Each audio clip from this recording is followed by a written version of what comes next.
Maraming salamat, Comsec. Ngayon naman, Comsec, maaari bang batiin natin ang ating mga kasama na representative na kasama natin dito sa Nograles Hall ngayong araw na ito?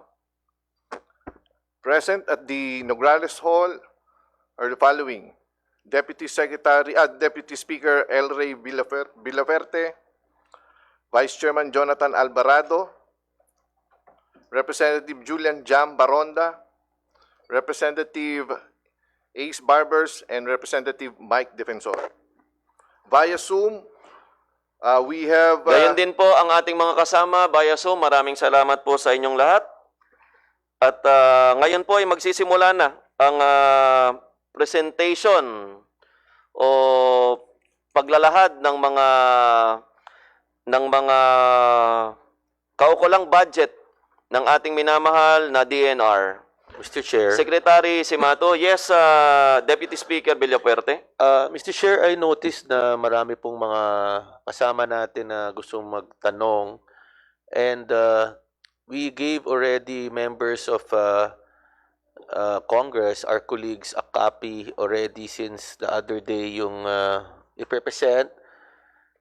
Siguro naman nabasa na yan at ni-review. Maybe for purposes of starting immediately and saving time, may I request that we can already dispense with the presentation to be presented by DNR because we already have copies, and those in Zoom already have soft copies.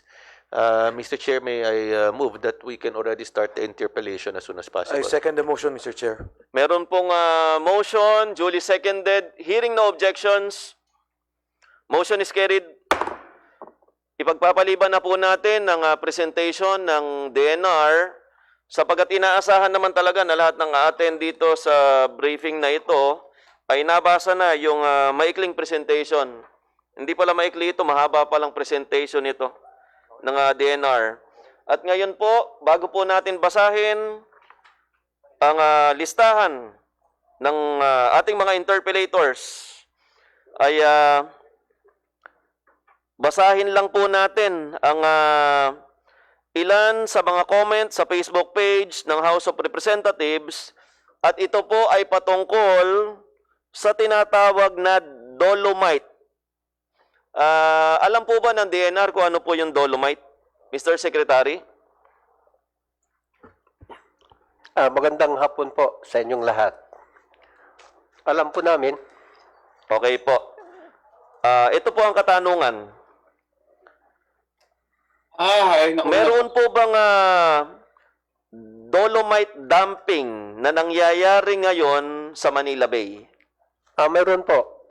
Ito po ay kasama sa ating total effort for Manila Bay, the clean up of Manila Bay, which is embodied na naka-embody po sa mandamos na binigay ng Supreme Court sa gobyerno. Sa pagpapatuloy itong programa na ito ay kailangan malinisan po yung ating baywalk. Ang ating baywalk kasi ito yung parang nakikita natin na masyadong madumi noon, lalo na kung magkabagyo-bagyo noon, punong-puno po yung garbage dyan na nanggagaling pa sa may ibang lugar. So ito yung dahilan na pinasukan po ng ibang mga lawyers against the government. Tawag natin mandamos na kailangan linisin ay itong Manila Bay. So ang aking nakitang na kailangan unahin ko was the baywalk. So nagkaroon po tayo ng clean up noong last year, at dahil sa pandemic ito na medyo nahinto yung ating paglilinis. So pinagpatuloy po natin last month o the other month lang nang medyo na-lifted yung ating quarantine. So ito po yung ginagawa natin ngayon, lininisan, binawasan natin yung water quality na masama dyan dahil sa paglagay natin ng treatment plan po dyan sa baywalk. Kasi may tatlong esteros na lumalabas po dyan. Isang estero nang gagaling po dyan sa Padre Paora, lumalabas po dyan sa may tinabunan ng linilinisan natin. Ang pangalawa po dyan sa May Remedios at sa pangatlo nandyan sa Yacht Club o Abad, Estero de Abad. Pinag-isa ko po natin ito para malinisan ma-treatment plant. May treatment plant na pinagawa tayo doon. Malinis na po dyan. Wala nang lumalabas direct from the Esteros dyan sa lugar na Baywalk. Pero yung ano po, kailangan po binawasan namin yung mga nakatambak na basura sa ilalim ng tubig. Malalim po yan at katunayan nga, dahil sa malalim yan, nung mga linilinisan namin, may mga nagligo dyan, mayroon nalunod po na bata dyan. So dahil sa kalalim, so ang aming plano talaga ay linisin, alisin yung mga dumi sa ilalim kasi malnourished na. Kung halimbawa sabi natin malnourished na po yung ilalim ng tubig na yan. So ito po yung ginagawa natin ngayon, linilinisan natin ngayon dyan. Pang last phase na po ito kasi naalis na natin ilang tonelada po ng mga basura na naalis na dyan. So ito po ngayon ang ginagawa natin. Ngayon yung nakikita po ninyo na tinatambak na dolomites dyan ay kasama sa proseso. Kailangan lagyan po namin kasi konti ng bits dyan kasi walang bits po yan. Pagdaong mo kasi dyan noon, tuloy tubig na kasi kaya ang dami pong dyan, nadidisgrasya at katulad yung sinabi ko ang nalunod. So, naglagay po tayo na parang bits yan, linagay na nakikita naman yata ngayon. So, napag-isipan namin na madumi po, mayroon tayong footage sana dyan kung anong kaitim ng dyan, yung sand, buhangin.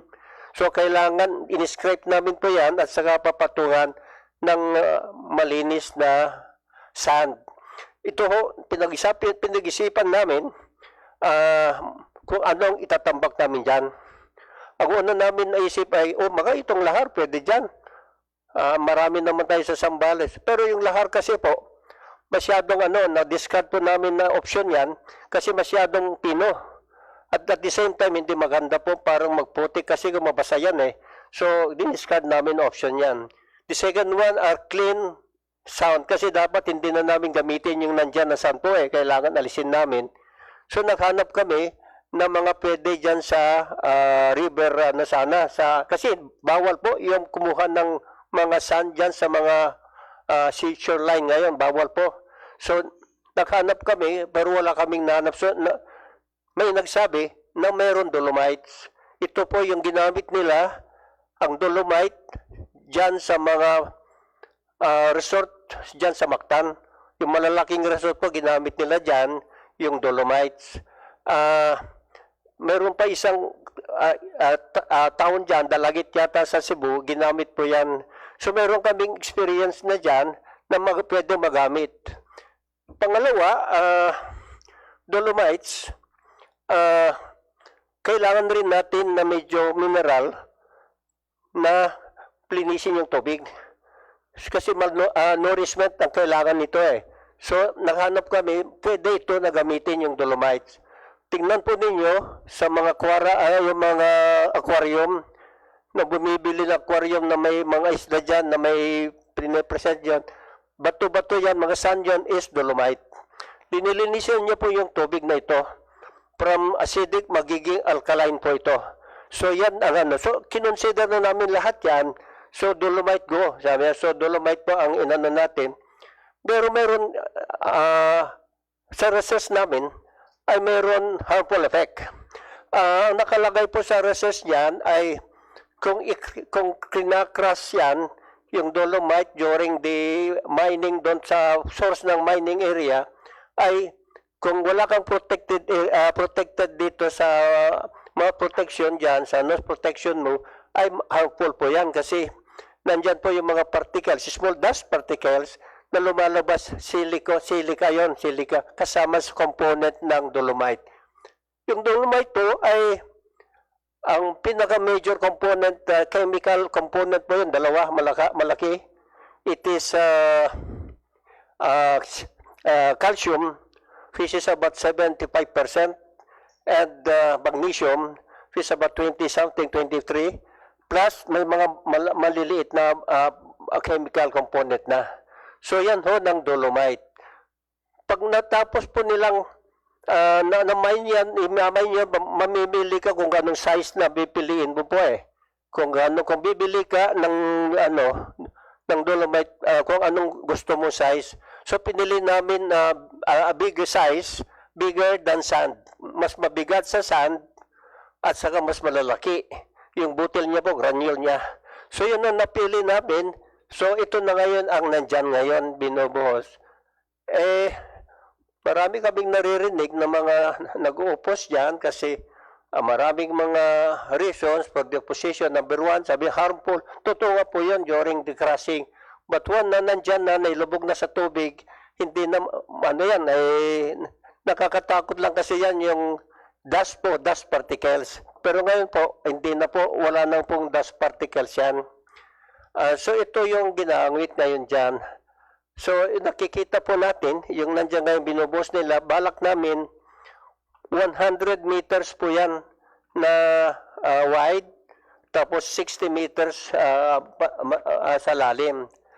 Ang ibig sabihin, tatakpan po namin yan para yung tubig dyan ay medyo mas malinis na. So ganun po ang nangyayari ngayon. Kung high tide po yan, mapupuno po yung sand na yan. Pero during low tide, bababa na several hundreds of centimeters. So 1 meter ang kalalim. Kung maglo-low tide, makikita mo yung mga yung buhangin na yan. Pero during the process, ay kailangan naman maganda yung interventions natin. We have a JO tube interventions na kailangan hindi mawas out po yan. Parang may 100 meter po na may tube yan, sinasalpak namin ng sand yan, parang parallel to the shoreline para i-hold niya yung sand. The moment na yung waves ay babalik sa, meron nag-hold po yan, kung itutulak na naman niya, pagpunta sa shoreline, babalik yun. So, hindi po mawawala yun. Hindi mawawala yun, naka-static yun. Makikita po sa September 19 po, we are planning to open that one. Sa September 19, that will be the culmination of our International Coastal Cleanup Day on September 19.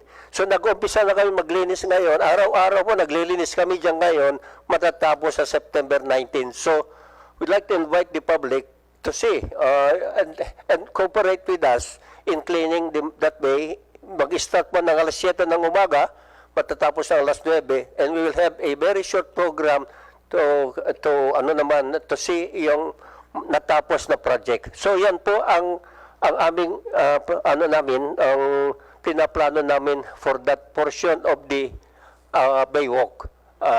Ganun po. Mr. Chair. Maraming salamat po. Mr. Chair. Maraming salamat, Secretary. Sana po, Secretary, ako po ay gandang-ganda doon sa inyong paliwanag at hango po doon sa inyong paliwanag, ang dolomite pala ay delikado kung ito ay pulbos.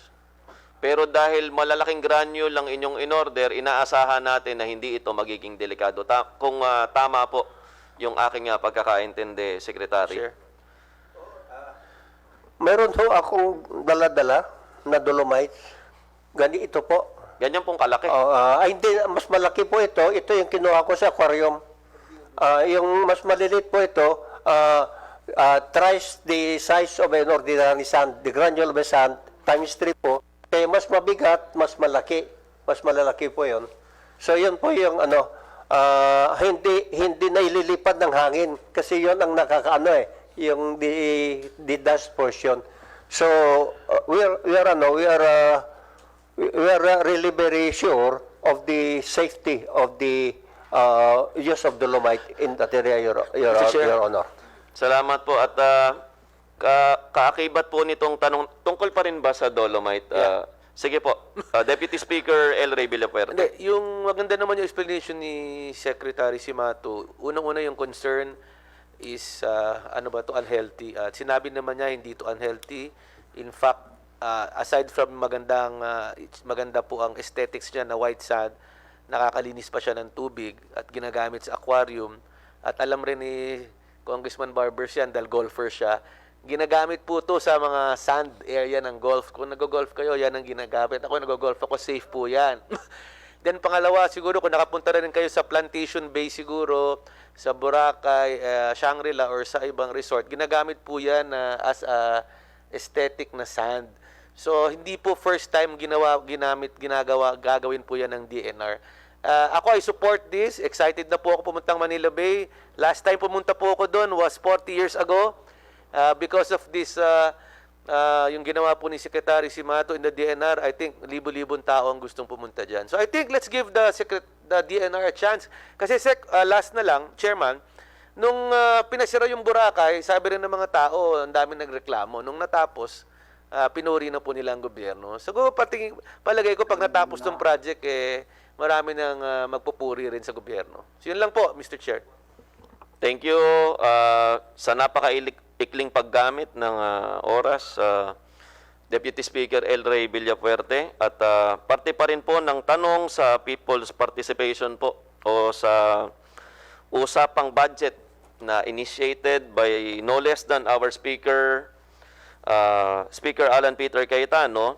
Ang tanong rin po ng ating mga kababayan, yun daw po bang ginamit na pera pambili at pagsasaayos ng Manila Bay, iyan ba ay nakasaad sa 2020 GAA? Hindi po. Yung nagamit po dito ngayon ay yung sa 2019. Ito po yung special, hindi kasama po sa appropriations po ito. Ito sa special fund coming from the DBM. It was intended really for that rehabilitation of Manila Bay. So, meron rin component sa 2020 pero iba na po yung papaggagamitan po noon sa 2020. At saka continuous po ito because this will really be a multi-year po ito sa akin nga masasabi baka hindi pa natin matapos in 2 years po ito dahil marami po mga component yan. We have to clean all the rivers, the Pasig River, the San Juan River, Parañaque River, and the Tuliahan River, Nabutas, and Malabon. Lilinisin po lahat ng mga esteros po, kailangan linisin. Mr. Because Secretary. sayang po dito kung hindi natin linisin yan kasi babagsak rin sa Manila Bay. Mr. So, Secretary, ito po, sana naman po ito pong tinatambakan natin ng Dolomite na pinapangarap nating maging Boracay, parang yung lugar ni Kong Ted Haresco balang araw. At sana nga ay mawala yung pagiging acidic ng tubig kasi mabaho talaga yung tubig niyan, lalong-lalo na pagka umaambon, di ba? Ay masakatuparan natin sa lalong madaling panahon. At pinaniniwalaan ko naman na kagaya ng ginawa nyo sa Boracay na napakaganda, although hindi ko pa nakikita, hindi pa po ako nakakabalik ng Boracay simula nung pinaganda nyo, natapat po na marami tayong naging trabaho dito sa Kongreso at nagkaroon pa ng pandemya, ay sana makita ko rin. Ngayon po, ay mayroon na katanungan si Congressman Mike Defensor na nakadugtong rin dyan sa Dolomite. Mr. Chair, Yes, Mr. Chair, dito po sa point of order. binanggit ni Secretary Simato, kasi di ba nakita ko yung budget nila 698 million, pero marami ho to, hindi lang naman to yung Manila Bay. For the particular project, magkano po yung gagastosin, Mr. Secretary? Sa Manila Bay, USEC. request tayo Yusek Jonas. Siya po kasi nakaano sa Manila Bay po. Apo. Magandang hapon po. Alam po sa Manila Bay kung magkano? Yung sa sinasabi po natin siguro, Congressman, yung sa beach nourishment po. Ang total po ng beach nourishment sa Baywalk po natin ay mahigit kumulang 389 million po sa beach nourishment. Yun lang, Mr. Chairman, kasi binanggit ni Secretary kanina, pinag-aralan pala nila yung bato, yung Dolomite kasi natatakot naman ako. We spent so much for the project, tapos mawawala. Yung pala, Mr. Secretary, may technical study kayo na hindi mawawala yan. At yung pag-agos ng yung waves, no, as you mentioned earlier, contained dahil meron kayong sapat na aral tungkol dito. May technical study tungkol dito. Opo, pinag-aralan po namin yan kasi of course yan ang worry talaga natin kung isang taon lang maubos kagad yung tinambak mo. So ayaw naman sana namin mangyari. So we look for somebody na nakakaintindi po ito. Nagbigay po siya ng proposal. Nakita ko po yung plano na talagang maiiwanan po yon. Of course, hindi mo naman siguro maano yan kasi beyond that babagsakan niya it is still a swimming area po. So, kung babagsakan niya, nandyan pa rin naman yon. So, ano lang po, the elevation of the source of the sand at saka yung babara sa kanya is pareho lang ang elevation po So, dito yung sand, dati sloping na ganyan Pero because naglagay ng parang tube dyan na pang-prevent po, hindi po mawawala, hindi mahuhulog pa yun, Your Honor. Mr. Chairman, yun lang po yung katalungan ko kasi ayoko nga din yung waste of funds, no, yung pondo natin para sa project na to. But Mr. Chair, katulad din ng sinabi ni DSL Ray kanina sa Boracay, pero ito rin, this is Manila. Ito yung kapital ng ating bansa. And ang Manila Bay, isa sa mga hindi lang pang sentro ng pang-ekonomiya with our traffic ng mga trade, lahat-lahat, pati sentro yan ng turismo ng ating bansa. So, Mr. Chairman, yung cost dito napakaliit considering yung beautification that will happen. Hindi ko alam saan nanggagaling kung may opposition man, but I think, Mr. Secretary, dito sa Kongreso, may suporta ka. Umasa ka sa suporta namin at sa patuloy na pagsuporta para may iayos mo hindi lamang Manila Bay, pero yung iba pang paglilinis ng estero. Thank you, Mr. Chair. Thank you, Representative Mike Defensor, Chairman ng Public Accounts. Yes, Congressman Barbers. Chairman, gusto ko lang pong i-manifest at susugan yung sinabi ni Congressman Defensor tungkol sa usapin ng Dolomite. No? I understand that ang fear ho kasi ng taong bayan nung lumabas po ito ay yung health issue. But you have already addressed that already, Mr. Secretary. So ang isang tanong na dapat din sigurong malaman ng taong bayan, kasi gumastos po tayo ng 389 million. At hindi po nakikita na yung source po na pinagkunan nitong Dolomite ay kumita rin ng income. Gusto na sana nating malaman kung magkano yung kinita yung source nung Dolomite na to. I believe it was extracted from Cebu, the province of Cebu. May Secretary request, Simato. Yeah, may request, Secretary Ayosek Jonas. Your Honor, Mr. Chair, good afternoon po. I-clarify ko lang po, Mr. Chair, Your Honor, yung 389 po, ito po yung coverage ng buong beach nourishment project. Ang pinagamitan po, ang nagastos lang po natin dun sa Dolomite, but about 28 million lang po out of 389. Ito po, covered po ito yung priority project po ng ating Manila Bay, yung beach area po lang po ang babayaran natin dito. As regards dun mo sa supplier, Mr. Chair, Your Honor. Excuse me. Ang tanong natin, because this is extracted from a municipality in the province of Cebu.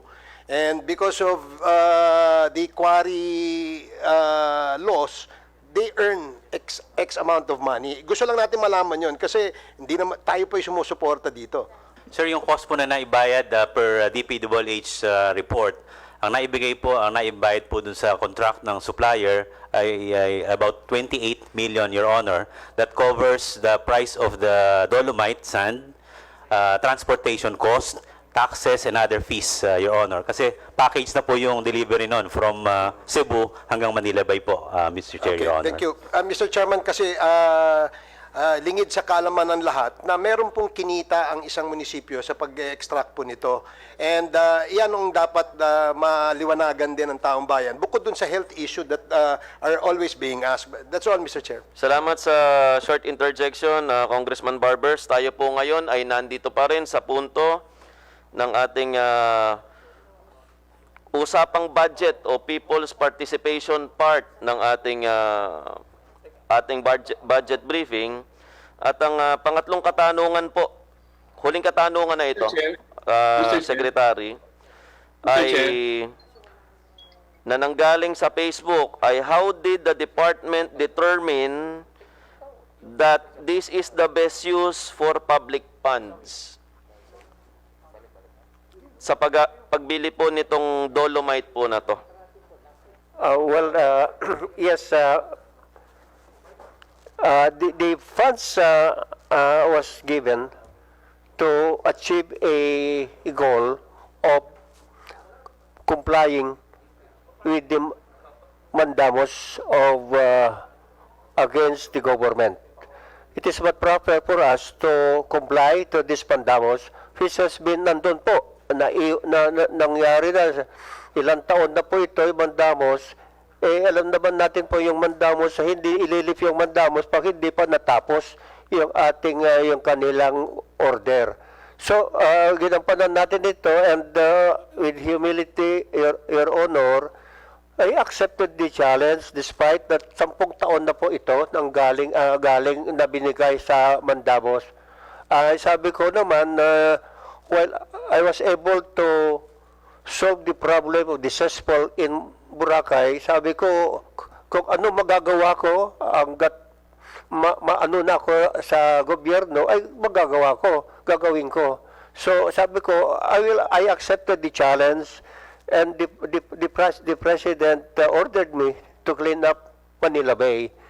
And therefore, Your Honor, yung mga pera na napupunta rito ay it can be that it is in compliance to the mandamus. And at the same time, Your Honor, the center of this project is in the Baywalk. And therefore, ito po yung lugar na pinupuntahan mga tao, especially sa hapon, nagtitingin ng the world famous sunset. Ayan. Maraming salamat, Secretary Roy Simato. At bago po tayo magsimula sa ating period of interpellation, ipapaalala lamang sa bawat isa, lalong-lalo na sa ating mga guest ngayong araw na ito, na lahat po ng inyong katanungan at lahat ng inyong sagot ay ipatutungkol ninyo sa chairman ng committee ito.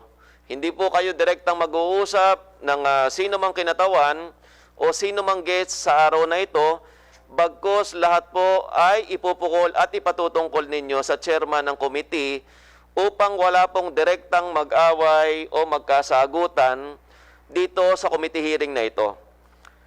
Ang bawat isa po ay bibigyan ng pagkakataon na magtanong, lahat ng nagpalista, at ang bawat isa ay striktong bibigyan ng 3 minuto. Dahil sa oras pong ito, meron na po tayong 52 na representante na nagpalista at mukha pong sulitin nyo na ang pagtatanong kasi wala po tayong second round ngayong pagkakataon na ito. Para po sa ating only round ngayong araw na ito, sisimulan natin sa ating minority leader, Bishop Benny Abante. Bishop Benny? Magandang hapon po, Chairman. Yes, Magandang Bishop. hapon Umpisahan po, nyo na po ang inyong pagtatanong, Bishop. Ako ba'y 3 minuto rin? Yung 3 minuto ko po sa'yo, Bishop, medyo mabagal yung 3 minuto. Magandang hapon po, Secretary Simato. Good afternoon po. At sa pamilya po ng DNR. Doon po sa inyong sinabing budget po ng rehabilitation ng Manila Bay, no? Yun lang pong pagkakabili ng dolomite at yung pagkakasapo niya sa Manila Bay ay nag-cost ng 389 million. Ganun po ba yung ibig sabihin, no? Mr. Chair, hindi DNR? po ganun yung ating computation, Mr. Chair, Your Honor. Ang sinabi ko nga po kanina, yung 389 million, ito po yung gagamitin sa buong proyekto ng beach nourishment. About 6% lang po yung sa dolomite doon, in the amount of 28 million, Mr. Chair, Your Honor. So, Mr. Chair, 28 million lang yung halaga ng dolomite. Am I right, Mr. Chair? DNR? Tama po, Mr. Chair, Your Honor. So, how were you able to saan nyo dinala the rest of the fund na 389 million? Mr. Chair, Your DNR? Honor, Mr. Chair, ay, sir. Para po sa kalinawan ng DNR, ang atin po mga guest ay maghihintay po muna na ma-recognize ng chairman ng committee bago po magsasalita. Aking minamahal na Yusek Leones, malapit na kaibigan natin.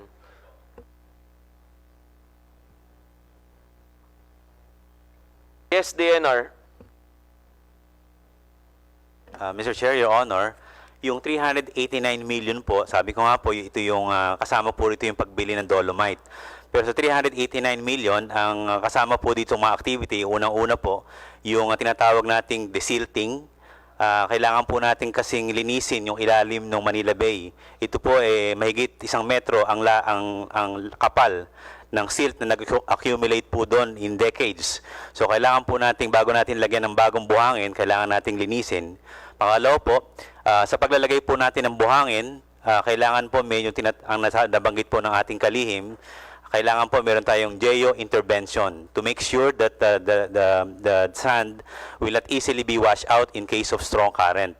So ito po yung una-una po, desilting, meron pong geo intervention, paggamit po ng mga geotubes, geotextile, at ang halaga po ng mga buhangin na ilalagay doon. Ito po yung mga activities na nakapaloob po sa 389 million, Mr. Chair, Your Honor.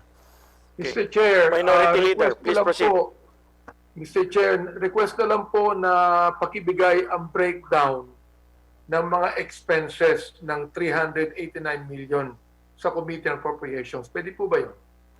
Mr. Chair, Your Honor, we will provide po ang details ng beach nourishment, Mr. Chair, Your Honor. Okay, ako po hindi against o in opposition to what DNR is doing as far as beautifying Manila Bay is concerned. Ano po? Siguro, iba naman po yung aking magiging punto dito. Now, when you talk about Manila Bay, yan po ay cove. Hindi ba? Manila Bay is a cove. Yan ay nagsisimula mula doon sa Bataan hanggang doon sa Cavite. Yan ang buong Manila Bay. Okay.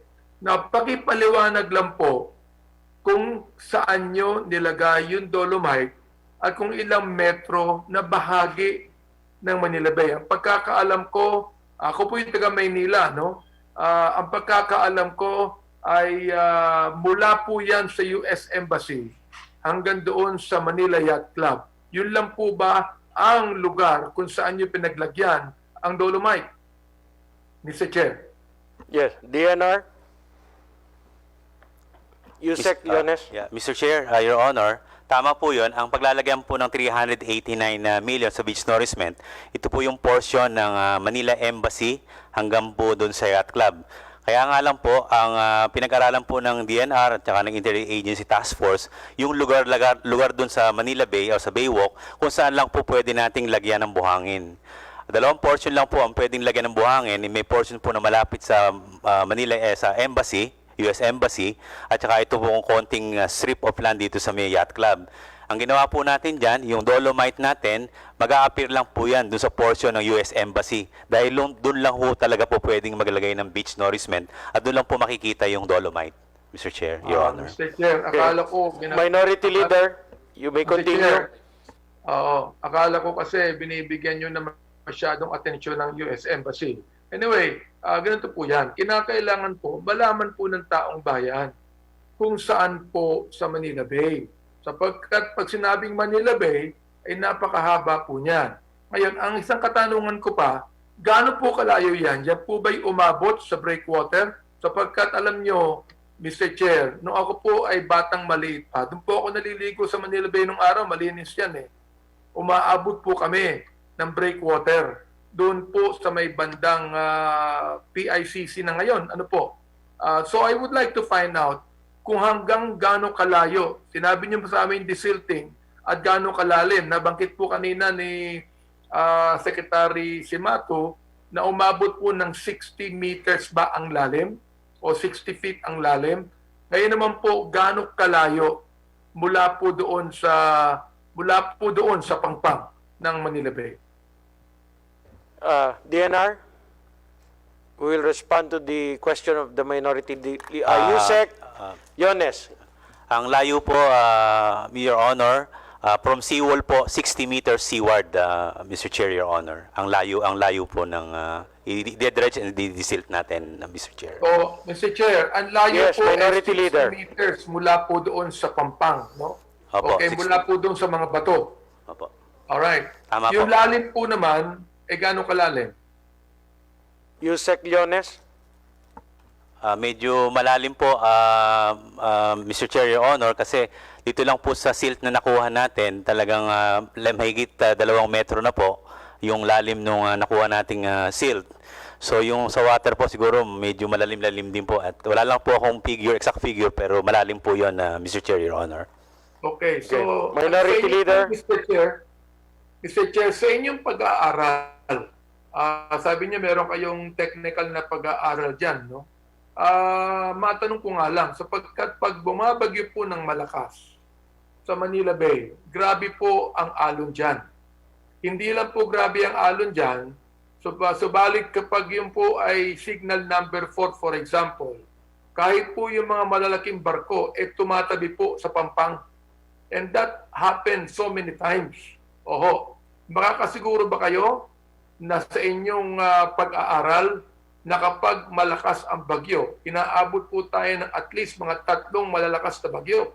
Ano po, dito po sa Metro Manila, ay hindi po mawawash out ng malayo ang dolomite na yan, o kaya naman yung mga bangka at yung mga barko na talagang tumatabi doon sa Pampang, hindi makaka-apekta sa inyong nilagay. Mr. Chair. Yusek Yones. Mr. Chair, Your Honor, kung kaya nga po ito ang ginawa natin, yung beach nourishment, ito po'y bagong konsepto at teknolohiya na ina-apply din po sa ibang bansa. Ang tinatawag po natin beach nourishment, Your Honor, ito po yung pagdadagdag ng artificial na sediment doon sa mga beach area na may kakulangan sa beach area. Kapag nalagyan po natin ng beach ng sand, yung beach area ng kadagdagang sand, ang nagiging epekto po nito ay mag-expand yung beach area seaward. Compared naman po dun sa hindi natin lalagyan ng beach sand, yung makonti lang yung beach area, kung walang beach nourishment, ang mangyari po doon yung beach area magre-retreat landward. So bukod po dun sa ginagawa nating beach nourishment, nabanggit po natin kanina, may mga geo-intervention po tayong gagawin doon. Ito po yung sinabi po ng ating kalihim, may mga geo-tubes po tayo. Ito po yung plastic bag na nilalagyan natin ng sand at inalagay po natin sa perimeter ng beach area natin. Ito po ang in-expect po natin dito, itong beach geotubes na filled with sand will absorb the shock or the strong current produced by the strong wave, Mr. Chair. So, ito lang po yung initial nating ginagawa para po ma-ensure yung retention ng sand. But in the future, sir, meron po kaming pinaplano na gawin to na konting may mga breakwater pa tayong pwedeng gawin doon to make sure that the sand will be retained even in stronger waves, Mr. Chair, Your Honor. Mr. Chair, ang ibig sabihin po nito, pag pinag-usapan po natin yung beach area, that would be 60 meters away from the shore, and that would be 500 meters long. Wide, 60 meters long and 500 meters wide. Yun po ba ang ibig sabihin ng inyong tinatawag na beach area? Sapagkat, Mr. Chair, alam po natin na napakalapit po sa US Embassy ang international port. At yung Manila Bay po ay isa sa pinakamalalim na bay sa buong Asia. Okay, na ang mga barko po is just about 1 kilometer away from the shore. So yun po yung concern natin dito. So I would like to find out what is the beach area that you are talking about. At kung ano po, Mr. Chair, ang sukat ng beach area na yan. Yusek. Mr. Chair, Your Honor, Mr. Chair, Your Honor, ang area lang po na ating gagawan ng beach nourishment, ito po yung portion lang talagang meron dong beach area.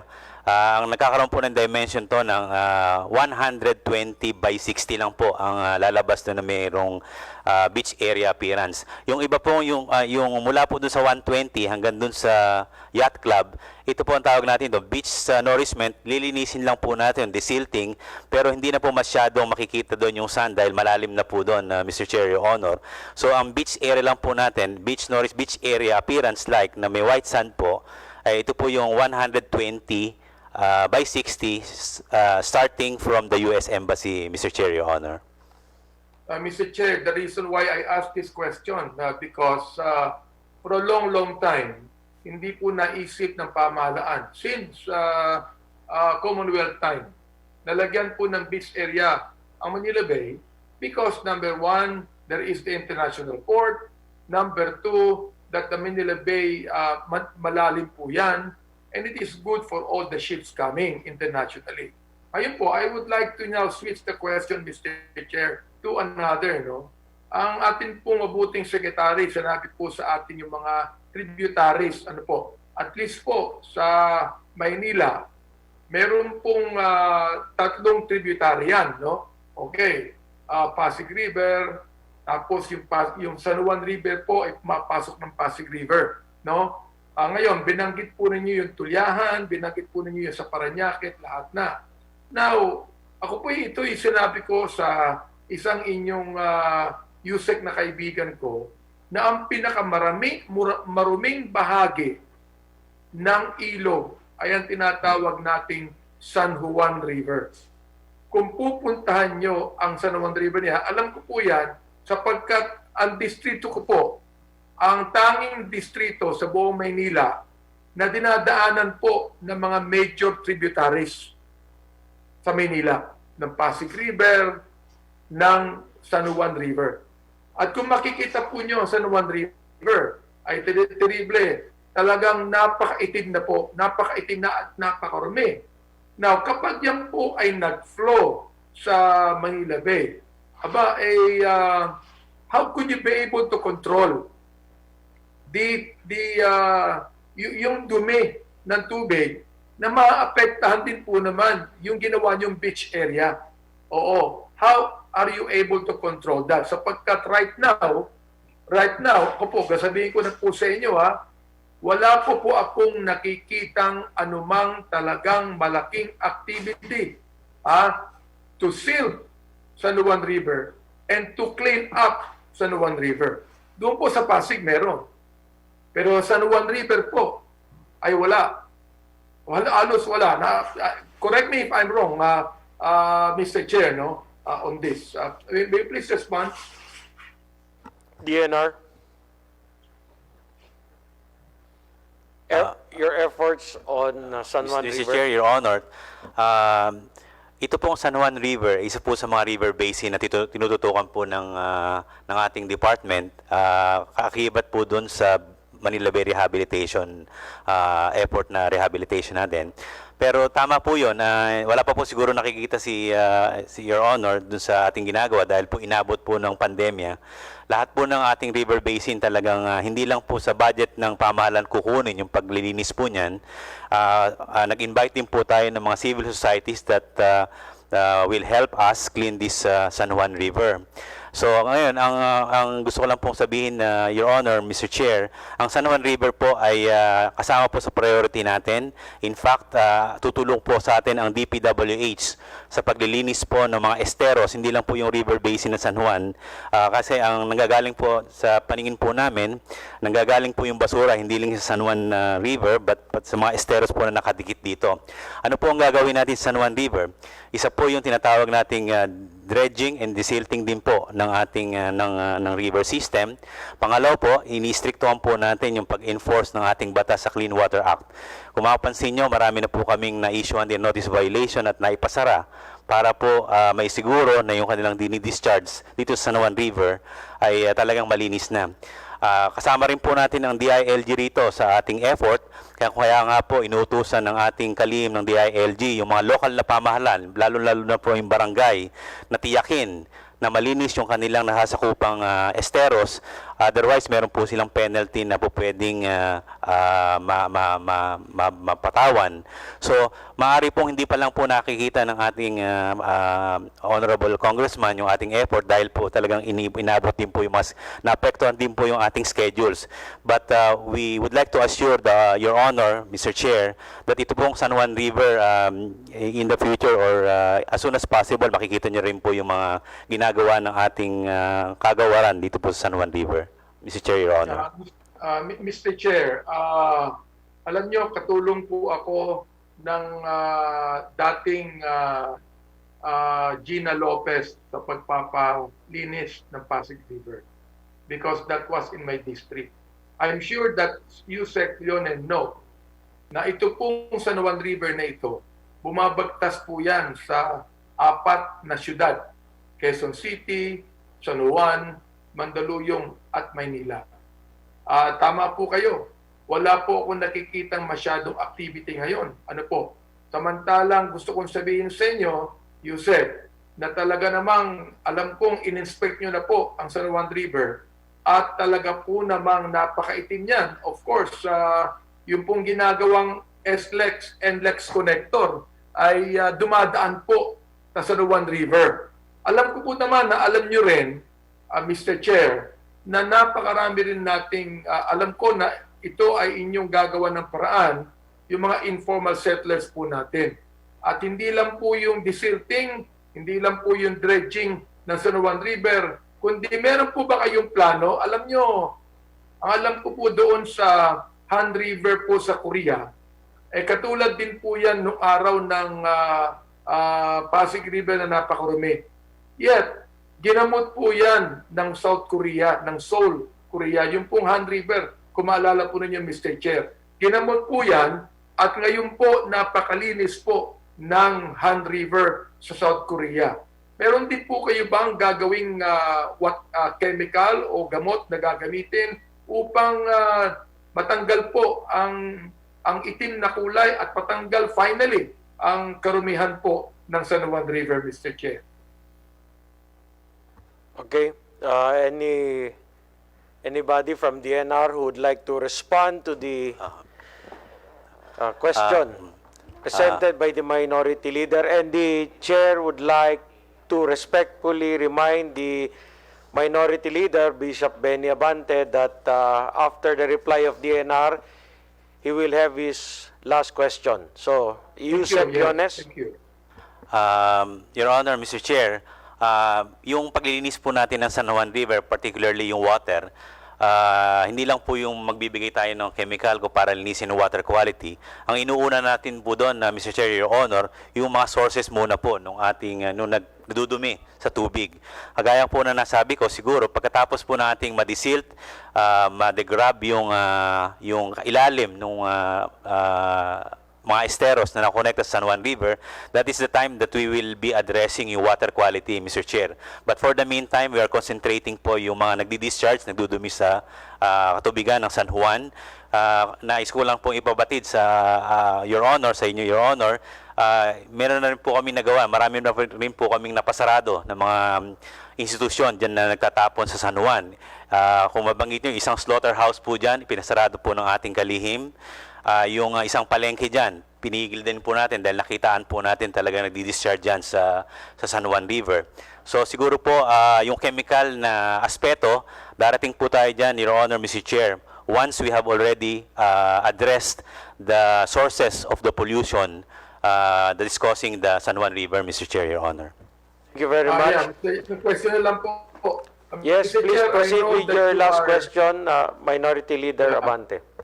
Mr. Chair, I know that you are working in tandem with the City of Manila, with Mayor Isko, because for the very first time, our good mayor has been cleaning up the small esteros in the City of Manila. And I am sure that you are working in tandem with the Mayor of Manila concerning this. Ano po? At I just would like to ask, how is your working relationship with the City of Manila on this rehabilitation, Mr. Chair? Okay. Thank you for that last question. DNR, who would respond? Mr. Chair, Yusek Leones? Mr. Chair, napakagandang po ng ating relasyon sa lokal na pamahalaan ng Maynila. Lahat po ng ating ginagawa doon sa, hindi lang po sa Baywalk, sa mga esteros po. For example po, dito sa Estero de Abad, dito po sa Remedios, dito rin po sa Faura. Lahat po to ay katuwang po natin at katulong natin ang LGU ng Maynila. Kung kaya nga po, kung mapansin nyo, nagkaroon po ng issue dito sa Baywalk. Ang nauna po nating sumuporta na nagbigay ng suporta kaagad ay ang LGU dahil naiintindihan po nila, Mr. Chair, Your Honor, yung ginagawa po natin sa Manila Bay, Mr. Chair, Your Honor. Thank you po. Mr. Chair, I just would like Yes, to share Minority Leader. a few words, Mr. Chair. Just a few words, no? I would Please like proceed. to appreciate what the DNR is doing sa Manila Bay at doon po sa mga kailugan natin. Because I know this will benefit the city of Manila and the neighboring cities, no? So we are very thankful, and I would like to tell Secretary Simato that I am in full support of your budget, that I hope and pray it remains to be seen na sana po talagang walang anumang mangyari doon sa nilagay nyo sa beach area. Sana po manatili po itong maganda, and I know that under your watch, Secretary Simato, you're not going to allow anything to happen to your project in the city of Manila, lalo na po yung beach area, lalo na po yung mga ilog na gusto nyong linisin. Kaya magandang hapon po, Mr. Chair. Maraming salamat po sa inyong kabaitan. Pagpalain po kayo ng ating Panginoon. Okay, thank you very much, Minority Leader Bishop Benny Abante. Next, the chair would like to recognize from the majority, Congressman Elpidio Barsaga.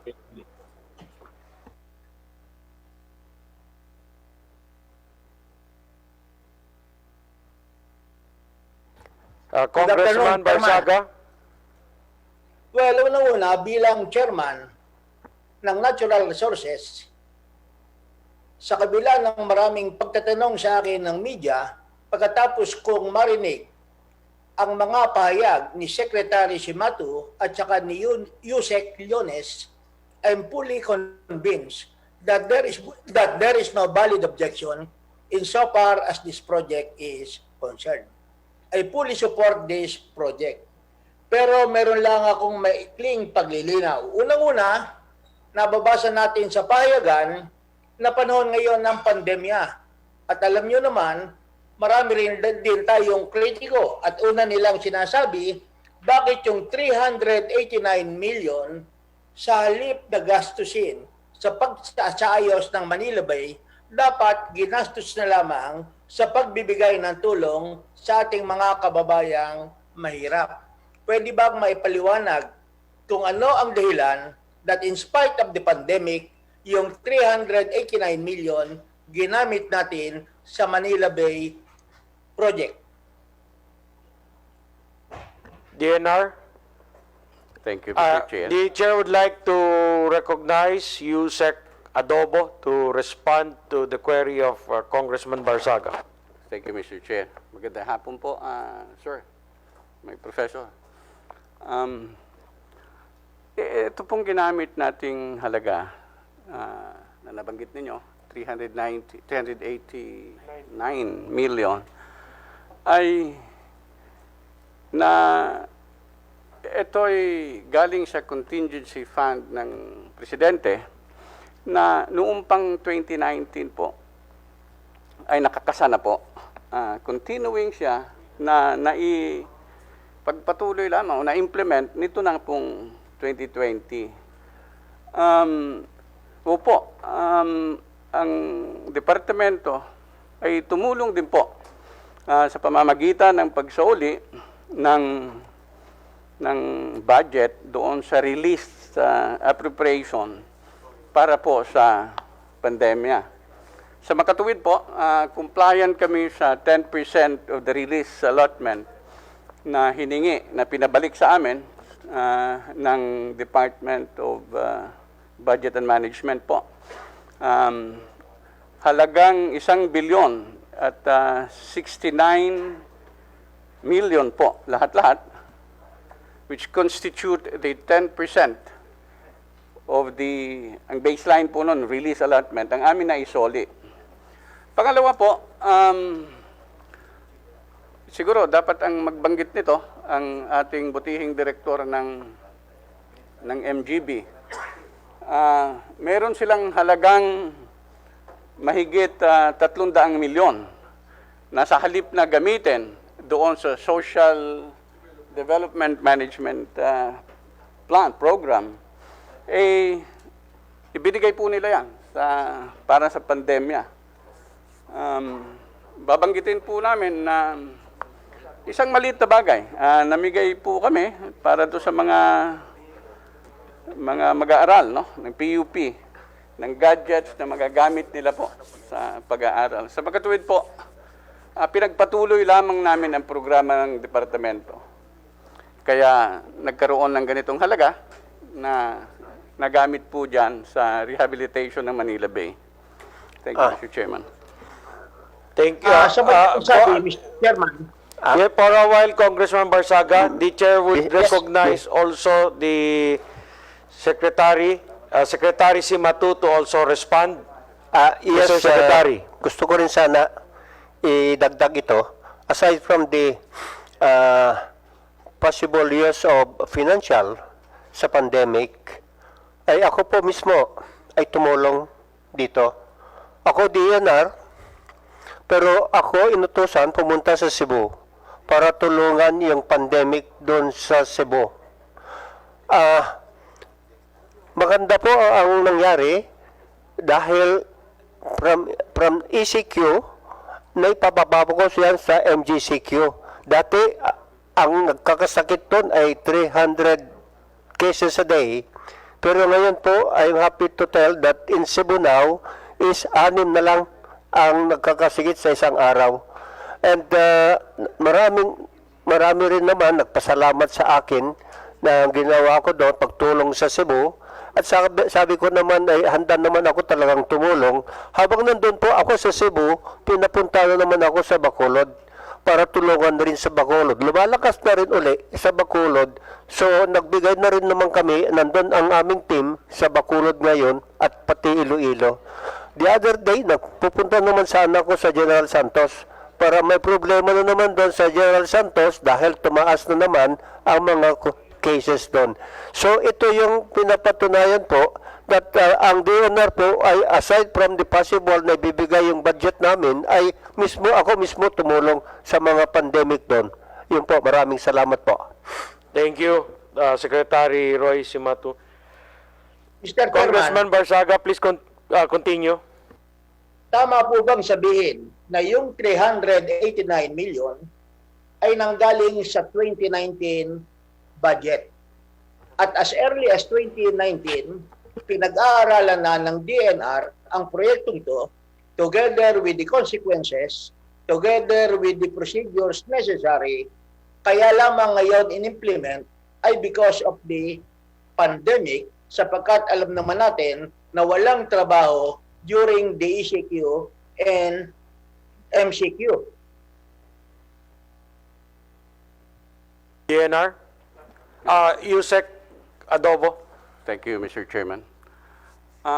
Tama po, pero may kaunting ipapaliwanag lang po ako. Yung pong halagang 1.8 billion ay pondo po ng Office of the President galing sa contingency fund. Hindi po doon sa GAA ng 2019 po. Ito ay ibinigay ng Pangulo para magamit po ng departamento. Gawa po, yung aming 2019 ay nakaprograma lahat doon sa aming mga ibang gawain pursuant to our mandates. So, ganun po ang nangyari para kami makapag-umpisa. Humiling po kami ng ayuda sa DBM at yun naman po ay nabigyan po tayo ng karagdagang pondo. As early as 2019, Mr. Chairman. Yes po. I'm sorry. Yusek Adobo. Yes, thank you, Mr. Please, Chairman. please Thank you, respond. One last issue. Meron tayong mga nababasa sa pahayagan, pati na sa social media. Yung ating mga kababayan, one of their adverse criticism ay pakiusap nila na itigil muna ang proyektong ito ng DNR. At kung hindi nila ititigil, magpapile sila ng kaso, possibly, sa Korte Suprema para humingi ng writ of kalikasan. Pwede ba nating malinawan sa DNR how they will answer this issue? DNR, Yusek Leones. Mr. Chair, Your Honor, tama po yun. Narinig din po namin sa pahayagan sa radyo yung pagtatangka po nilang mag-file. Sa amin naman po, Mr. Chair, Your Honor, karapatan po nilang talagang mag-file kung nakikita nilang may pagkakamali sa ginawa namin. Pero sa aming panig po, kami po ay nakahanda rin na magpaliwanag sa anumang parte, sa anong venue, sa Supreme Court o sa Korte, para po maliwanagan yung issue at maidepensa po namin yung ginagawa natin sa Manila Bay. Your Honor, Mr. Chair. Mr. Chairman, sa madaling sabi, tuloy-tuloy ang proyektong to matatapos sa September 19 unless there is a restraining order coming from our courts of justice. Yan ba ang aasahan namin? Yusek Leones, and before you respond, Yusek Leones, I'd like to remind Congressman Barzaga that after the reply of Yusek Leones, he will have his last question. You may now respond, Undersecretary Leones. Mr. Chair, sa amin po palagay, sa amin pong pag-aaral sa legal, ang nakikita po naming magiging problema lang po yung kino-question nila na beach nourishment. Pero gusto ko po sanang ipahayag at ipaalam sa ating Your Honor and Mr. Chair na marami po rin pong activity ang ginagawa natin sa Manila Bay. So kung kahit po pahinto man ng Supreme Court, kung talagang yun po ang gustuhan ng makita po ng Supreme Court na patigil, ang comprehensive rehabilitation po ng Manila Bay ay magtutuloy-tuloy pa rin.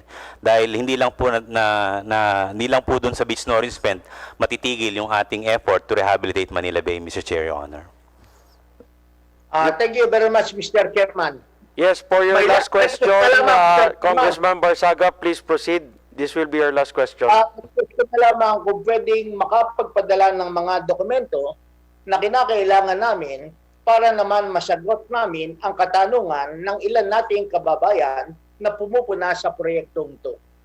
On the engineering side, on the side of the DNR for the rehabilitation of Manila Bay, and lastly, I would like to emphasize that I am fully supportive of this project. Thank you very much, Mr. Chairman. Okay, thank you also. Thank you very much also, Congressman Barzaga. Next on our list, the chair would like to recognize Congressman Gabriel Bordado. Thank you, Mr. Chairman.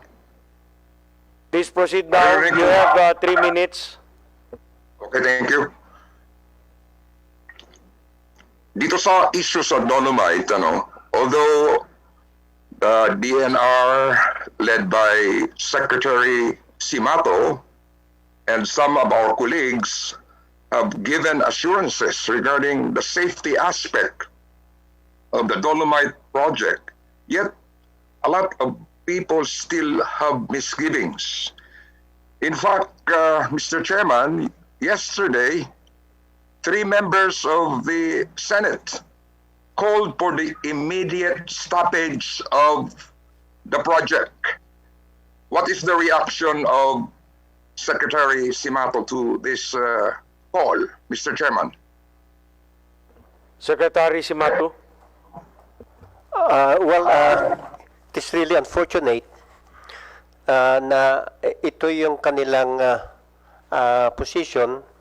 However, nabanggit naman namin yung mga defense, yung sa ating mga kine-question nila, na ipaliwanag naman namin dito that yung isa na harmful ay sinabi naman namin na hindi. because nandyan nga, nakikita natin na ngayon na ginagamit na ito since 1996 po ito para sa beach nourishment rin nila sa kanilang mga resorts dito sa Mactan, Cebu. Since 1996 pa nag-umpisa ito, wala naman kami narinig o nabasa na may mga nagreklamo, naging casualties about this. In fact, isang public beach nga doon sa isang town, Dalagit, Cebu, ay ginamit na rin nito for several years. Wala rin naman. So, ito po yung aming argument, yung question nila na it is harmful. Hindi po. So, yung naipaliwanag naman namin, yung pera na ginamit o gagamitin para dyan na it is within the budget, na ano naman itong budget nito, it was approved and it was released by the DBM for this purpose. So, ano lang naman, kung ipapa-stop naman, well, nasa ano na po yan, nasa korte yan, but yung obligasyon namin na ituloy ito dahil sa mandamos na bigay sa Supreme Court, gagawin namin kasi ano naman nailagay naman na binigyan kami ng tapusin ito paglilinis ito ng Supreme Court, ay gagawin po namin. Binigyan po kami ng pera ng gobyerno na gagawin ito. So, nandyan po yung programa. So, sana lang maintindihan naman that yung mga haka-haka naman, hindi naman actually haka-haka, this possibilities na harmful, possibilities na mahal, ay naipaliwanag naman namin. So kung kailangan pa magpaliwanag pa kami sa Senate, gagawin pa namin ito. Maraming salamat po. Okay. Mr. Chairman, in other words, the Secretary is telling us that he is really very sure that this dolomite is safe. That's a categorical statement coming from the Secretary of the Department of Environment and Natural Resources, Mr. Chairman. Secretary Roy Simato, can you categorically state here right now this budget briefing is that type of material, dolomite, really safe? Yes, babasahin ko po ito, yung findings ng aming ano. Please proceed, Secretary. This is our answer to the statement of Department of Health Undersecretary that dolomite in its natural state is not a known health hazard. It is not listed by the Mines Safety and Health Association, Occupational Safety and Health Association, or even in the International Agency for Research as cancer or of cancer as a carcinogen.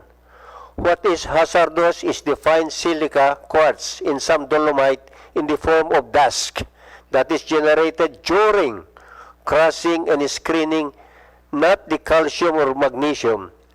Note that it is dust size which is about 10 to 15 microns that is hazardous if inhaled for long periods of exposure without personal protective equipment. However, the size of the dolomite in Baywalk is 2 to 5 millimeters or equivalent to 2,000 to 5,000 microns or 100 times bigger than dust and therefore not suspended in air and cannot be inhaled. Yes, Plantation Day, ito yata sa Mactan po ito eh. Yes, it is starting in 1996. Sheraton and Hilton hotels also use this in their beachfront in Mactan. And for over 20 years, no problem or complaint had been raised.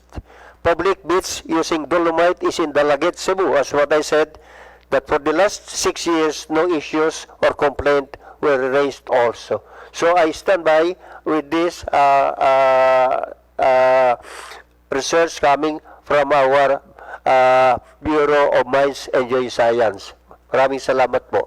Yes. Congressman Bordado? Yes, Mr. Chairman, I think the Secretary has a point there. He has already categorically stated that the dolomite is safe. So we go to another aspect, Mr. Chairman.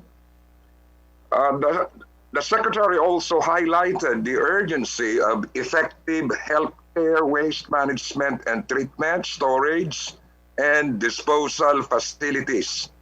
Yet, the Environmental Regulation and Pollution Control Program will have a smaller allocation this coming year.